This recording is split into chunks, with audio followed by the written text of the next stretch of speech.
दया मांगना, याचना करना भक्ति की अभिव्यक्ति है। और भक्त कौन होता है?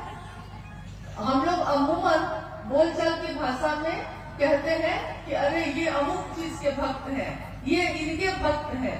लेकिन भक्त होना बहुत बड़ी बात होती है।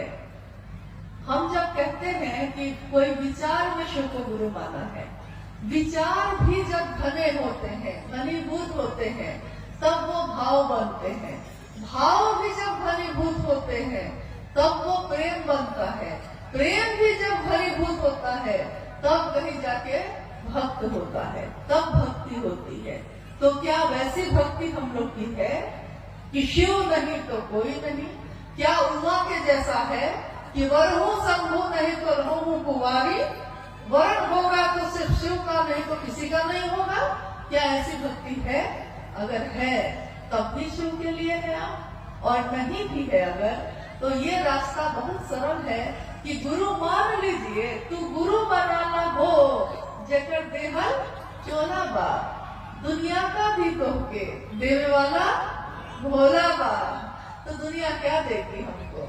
दुनिया तो कभी प्रेम देती है, कभी अपमान करती है, कभी अपना बनाती है, कभी पराया कर देती है। लेकिन महादेव तो ऐसा नहीं करते। वो एक बार अपने हो जाते हैं तो हमेशा अपने ही रहते हैं। तो शिव की पूजा और शिव की चर्चा में, दोनों में बड़ा भारी अंतर है।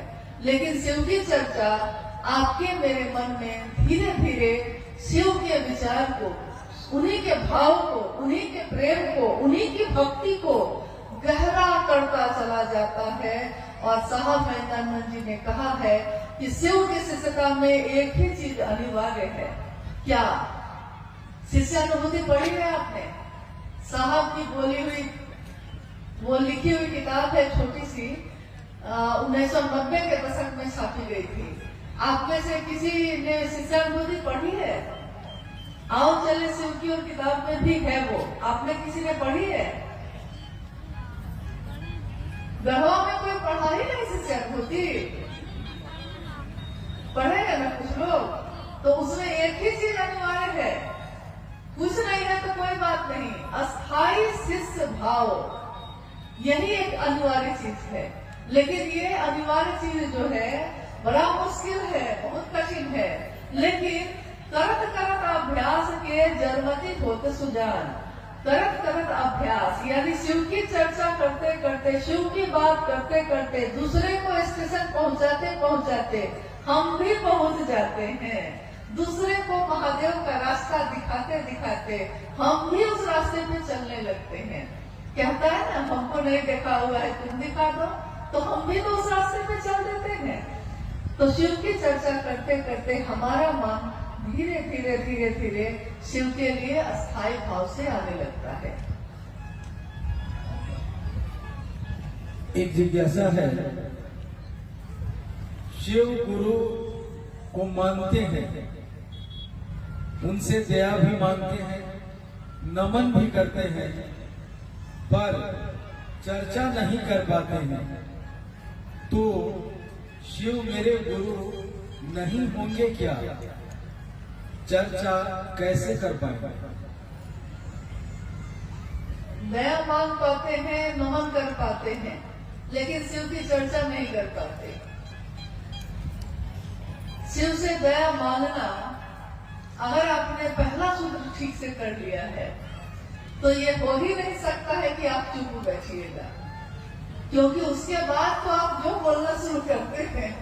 जो लोग मूक थे, मौन थे, अपने घरों में बंद थे, उन लोगों ने जब शिव को गुरु बनाया तो ऐसा बोलना शुरू किया कि सामने वाला जब मिलता है तो घबरा जाता है, कहता है पहले ही कि हाँ हाँ हो गया, अब इससे ज्यादा मत बोलिए, हम मानने को तैयार हैं, शिव मेरे गुरु हैं। वो इतना बोलेगा कि महादेव को गुरु बनाए भैया, बनाए, कि लास्ट में वो कह देता है कि हाँ भैया अब मत बोलिए, अब थक गए। थक के वो कहता है कि इससे बढ़िया है कि मांगिए लेते हैं, तो मांग लेता है वो। यानी कि तब भी आप चुप नहीं होते। शिव का ध्यान, शिव का भाव दिल में थोड़ा जागे दिल में थोड़ा जागेगा तो मुंह से तो अपने आप ही निकलता है। ये शास्त्र से बोली हुई बात है, ये शिव गुरु का मंच है। बोलिए, आपने कभी किसी को विद्वान, बड़े बड़े विद्वान को आके यहाँ बोलते सुना है? कभी नहीं सुना होगा। हमारे गुरुभाई गुरुबानी बोलते हैं, वही भजन गाते हैं, वही चर्चा करते हैं, वही संचालन करते हैं। यानी शिव शिष्यों की ये दुनिया, हाय रे ये दुनिया, हरिंदर की दुनिया, एक हरिंदर निहाल सारी दुनिया। कैसी दुनिया उन्होंने बनाई है, जिसमें कोई शास्त्र नहीं पढ़ा हमने, कोई किताबें नहीं पढ़ी हैं। कितने लोग तो अनपढ़ हैं, दुनिया जिसको कहती है गंवार वो भी है। लेकिन जब महादेव की बात करना शुरू करते हैं तो लोग ठहर के सुनते हैं कि कौन बोल रहा है ये, भैया ये कहाँ से सीखा आपने, वो कहता है, पूछता है। और भैया या दीदी कहती हैं कि भाई ये तो भैया साहब महेंद्रानंद जी का बात है जो हम कह रहे थे। तो उसने कहा कि क्या एक एक लाइन उन्होंने कही है? तो नहीं, उन्होंने सिर्फ इतना ही कहा था कि महादेव को अपना गुरु बनाना। लेकिन जब अपना बना लिए है ना, तो हृदय में भाव अपने आप ही जगता है और मुंह से आवाज भी, शब्द भी, वाक्य भी अपने आप ही निकलने लगते हैं। यानी कि महादेव का ध्यान थोड़ा सा हो जाए, थोड़ा सा भाव हृदय में जग जाए, तो चर्चा तो आप खुद ही करने लगते हैं, फिर आप रुकिएगा ही नहीं। इसलिए महादेव से दया जो आप कह रही हैं कि हम मांगते हैं, उसको सचमुच में मांगिए। इसके लिए मांगिए कि महादेव आपका काम मुझसे हो सके, इसके लिए मांगिए। बाकी तो उनकी दया से ही सब कुछ हो जाता है। आप खुद सोचिए, साहब के जीवन में, अभी आपने थोड़ी देर पहले सुना, शिव की शिष्यता की पृष्ठभूमि, व्याप्ति, प्रयोजन, यानी साहब के जीवन की घटनाओं के बारे में आपने सुना। साहब के जीवन में 1974 में उन्होंने शिव को गुरु माना, 1975 में नमः शिवाय मंत्र आया, 1986 में आकाशवाणी हुई थी जिसमें आवाज आई कि तुम जो करते हो दूसरे को करने को नहीं कहते। और उसके बाद, इस घटना के बाद से साहब दूसरों से भी कहने लगे। हालांकि 1982 से उन्होंने शिव की बात शुरू कर दी थी, लेकिन 1986 के बाद से ये बात बहुत रफ्तार से होने लगी। लेकिन पहला सूत्र क्या है? क्योंकि कहा जाता है कि गुरु का आदेश शिष्य के जीवन का आधार होता है। तो इस तरीके से तो आकाशवाणी जो हुई थी, गुरु का आदेश तो वही था, पहला सूत्र तो वही होना चाहिए था। लेकिन पहला सूत्र क्या हुआ? शिव से दया मांगना।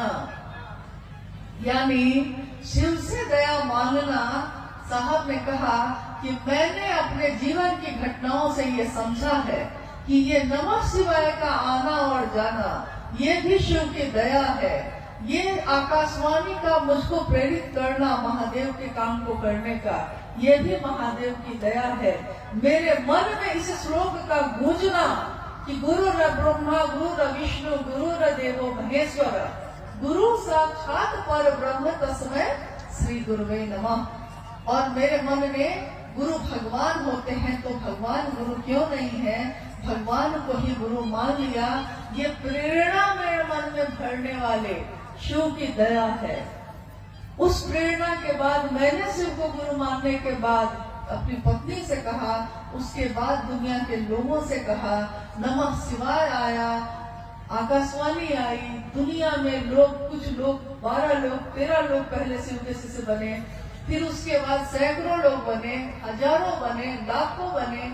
आज शिव शिष्यों की संख्या करोड़ों में है। यहाँ तक कि लोग कहते हैं कि गणना हो सकती है क्या?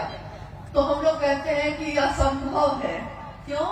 क्योंकि जैसे ही गणना शुरू करिएगा, इधर से शुरू कीजिएगा कि तब तक तो दूसरा प्लॉट जारी है। मतलब अभी 5 आदमी का किया है तो 10 आदमी तो और घोषणा होके रेडी है। कितनी की गणना करिएगा, कितनी की गिनती करिएगा? तो देखिए, गणना नहीं हो सकती, इतने शिव के शिष्य हैं। किसके कारण हुआ? तो पहले सूत्र में साहब ने कहा कि शिव की दया के बिना यहाँ कुछ भी नहीं हो सकता, यहाँ करने जैसा कुछ भी नहीं है। मात्र महादेव की दया ही करने लायक है। देखिए, अभी हम लोग आए तो धूप थी इतनी तेज, भाव में हम भी हैं, महादेव के भाव में आप भी हैं। क्या मौसम नहीं बदल गया है? कब हवा ठंडी हुई आपको पता भी नहीं चला, आपका ध्यान भी नहीं गया। इससे पहले बहुत गर्मी थी। तो मौसम बदलते हैं, भाव बदलते हैं, मन बदल जाता है, गलतफहमी खुशफहमी में बदल जाती है, कुछ भी हो सकता है यहाँ। तो महादेव की दया से सब कुछ हो सकता है। तो पहले सूत्र में साहब ने कहा कि महादेव की दया ही शिष्य के जीवन की शुरुआत करता है। अगर नींव का पत्थर मजबूत हो तो उसमें कितनी भी बड़ी इमारत बनेगी वो मजबूत होगी। नींव का पत्थर यानी कि घर जब हम बनाते हैं तो घर बनाते समय नीचे नींव बनाते हैं, तो नींव बहुत मजबूत बनाते हैं, क्योंकि हम कहते हैं कि नींव मजबूत होगा तब ना दीवार भी मजबूत होगी। तो शिव से दया मांगना उसी नींव की तरह है। अगर शिव से दया मांग लिया है ठीक से, मन से, इसके लिए कि आपका काम हो सके, तो चर्चा तो आप ढूंढाड़ करिएगा और नमन में तो आपका मन दिन रात रहेगा ही रहेगा। इसके सिवा और कोई चारा नहीं है। अब क्या आएगा? हाँ, एक अंतिम जिज्ञासाएं तो बहुत हैं, लेकिन हम सभी समय में बंधे हैं, इसलिए एक अंतिम जिज्ञासा है कि हम गुरु भाई बहनों, हम गुरु भाई गुरु बहनों के जीवन में महाशिवरात्रि का क्या महत्व है? हम लोग महाशिवरात्रि क्यों मनाते हैं? हम सभी गुरु भाई गुरु बहन यानी शिव के शिष्य, हम सभी गुरु भाई गुरु बहनों के जीवन में महाशिवरात्रि का क्या महत्व है? हम महाशिवरात्रि क्यों मनाते हैं? जब साहब मधेपुरा में रह रहे थे, उसी समय मां नीलमानंद जी ने कहा कि हमने शिव को गुरु बनाया है, तो हम लोग को शिव के लिए कुछ करना तो चाहिए। तो हम क्या कर सकते हैं? और कमरे में कुछ लोगों के साथ शिव चर्चा शुरू हो चुकी थी। तो साहब ने कहा कि भाई क्या किया जाए बताओ। मां नीलम ने कहा कि शिवरात्रि का आगमन हो रहा है, क्यों नहीं हम सभी जो कुछ गुरु भाई गुरु बहन हैं, हम मिलकर शिवरात्रि का आयोजन करें। तो साहब ने कहा कि ठीक है, किया जाए। लेकिन उस समय ज्यादातर जगहों पे हरे रामा हरे कृष्णा का बोल चलता था। यहाँ तक कि माँ दुर्गा के मंदिरों में भी, शिव के मंदिरों में भी हर जगह हरे रामा हरे कृष्णा होता था। तो साहब ने कहा कि यार, इन महाशिवरात्रि का आयोजन है, शिव की पूजा करेंगे, लेकिन बोल क्या होंगे, हम बोलेंगे क्या उसमें? तो मां नीलमानंद जी ने लिखा, हर भोला भोला भोला भोला हर हर, हर शिवा शिवा शिवा शिवा हर हर। और इसी धुन पे उस समय शिवरात्रि का आयोजन हुआ। सभी लोगों ने इस धुन पे को गाया। उसके बाद साहब आ गए पटना। पटना में जो उनका घर था वो छोटा सा फ्लैट था। तो अगले बार जब शिवरात्रि का आयोजन हुआ तो मां नीलमानंद जी ने कहा कि क्यों नहीं इसको बाहर मैदान में किया जाए। तो फिर उन्होंने इस आयोजन को जो सामने ऑफिसर्स फ्लैट के सामने मैदान था उसमें किया, और उसी में जो छोटा सा माइक लगा हुआ था हरा बोला करने के लिए, जब कुछ देर का हरा बोला हो गया तो उस समय हरा बोला की समाप्ति के बाद उसी माइक से साहब ने जो लोग वहां जमा थे उन लोगों के बीच शिव की चर्चा की। तो साहब कहते हैं कि शिवरात्रि एक ऐसा प्लेटफॉर्म है, एक ऐसी जगह है जहां आपने, साहब ने कहा कि आपने देखा होगा कि जब बच्चे नदी में कूदते हैं तैरने के लिए या स्विमिंग पूल में कूदते हैं तो बहुत ऊपर में लकड़ी का एक टुकड़ा लगा रहता है, और उस लकड़ी के या बहुत बड़ा कोई सीमेंट का बना रहता है, और वहां खड़े होके वो ऊपर से जंप करता है पानी में तैरने के लिए, तैराकी के प्रतियोगिता में। तो ऊपर से जंप करता है धरती पे, मतलब नदी में। तो साहब ने कहा शिव के शिष्यों के लिए महाशिवरात्रि उसी तरह है कि महाशिवरात्रि से ही लॉन्च हुई शिव की चर्चा। इसीलिए शिव के शिष्य एक उत्सव अपने गुरु का मनाते हैं, महाशिवरात्रि। और मेरा निवेदन है कि आज अभी जो आने वाला है 8 मार्च को महाशिवरात्रि का आयोजन हो रहा है, हर जगह पे हो रहा है। मेरा निवेदन है कि 8 मार्च को जो महाशिवरात्रि है उसमें आप अपने सामूहिक रूप से जहां भी आप करना चाहते हैं जरूर करिए, लेकिन अपने घर को लौटिए जब, तो कम से कम 1.25 घंटे अपने घर के लोगों के साथ भी इसको करने की कोशिश करिए। अपने पड़ोसियों को भी बुलाइए इसमें, और इसके साथ साथ सजाइए अपने घर को, अपने मोहल्ले को, अपने दरवाजे को, क्योंकि शिव की रात्रि है, ये महाशिवरात्रि है। शिव के शिष्यों के लिए शिव की चर्चा का आगाज करने वाली है। तो हम नमन करते हैं अपने साहब दीदी को, अपने गुरु शिव को, कि महादेव की दया हम सभी पे बनी रहे, हम सबका जीवन शिवमय हो, सुगंधमय हो। साहब ने जो चाहा है शिव के लिए शिव को, हम सभी शिव के शिष्य भी शिव के लिए शिव को चाहें, दुनिया के लिए नहीं। दुनिया ने अपनी कामनाओं के लिए शिव को चाहा, शिव के शिष्य तो ऐसा ना करें। शिव के शिष्य शिव के लिए शिव को चाहें। आप सभी के चरणों में मेरा प्रणाम।